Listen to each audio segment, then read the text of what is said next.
It seems to me you're not really taking a position yet. You're trying to kind of be part of this educational move, I think. I mean, is there anything that you feel strongly about, having written this, that needs sort of immediate regulation? So thank you for saying that, Kelly, about my book. And I think what China is doing is certainly an extreme version of what we might see around the world.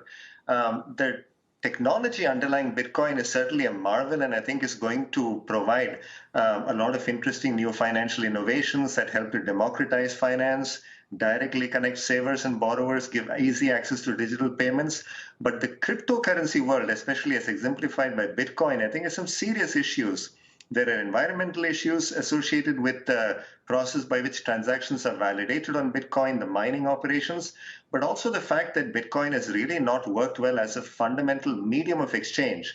As one of your previous guests indicated, it has very unstable value. But in addition, it's very cumbersome to use. It's quite expensive to use. It's not able to process a large volume of transactions. So effectively, Bitcoin and many other cryptocurrencies have become speculative assets. And I think the real concern is that this could lead, especially some naive retail investors, to come in at the back end of the party and get seriously burned. The other concern is about new cryptocurrencies, stable coins, that try to get around the unstable value problem of cryptocurrencies such as Bitcoin. You know, Facebook plans to issue its own cryptocurrency, Diem, backed up by stores of fiat currencies. But that creates another concern, which has been a big issue in Washington, that stable coins essentially are going to be like money market mutual funds. They're supposed to be backed up by reserves of liquid securities.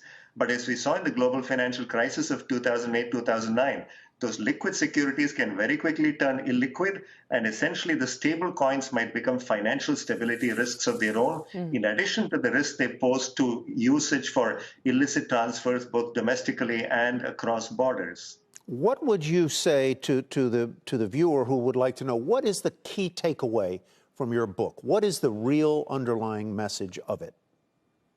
One of the key changes that's coming is that the dollar bills that we have in our billfolds, or maybe yuan notes, those aren't going to be with us much longer. I think digital payments in one form or the other are beginning to sweep across the world. There are many advanced economies, such as Sweden, where cash is not used anymore. Likewise, in many emerging market countries, including China, India, digital payments are the wave of the future. But the question is, who's going to be providing those payment services? Is it just going to be the private sector? Is it just going to be some new technologies that build on Bitcoin's blockchain technology? Or will it be central banks themselves that, by digitizing their currencies, make a very low-cost digital payment system available to everybody? No central bank that's planning to issue a CBDC, or central bank digital currency, is talking about removing or eliminating cash entirely. But I think the reality is that as consumers and businesses get used to the convenience of digital payments, as they become more efficient, lower cost, the chances that cash will last much more, I think, are quite small. Shepard Smith here. Thanks for watching CNBC on YouTube.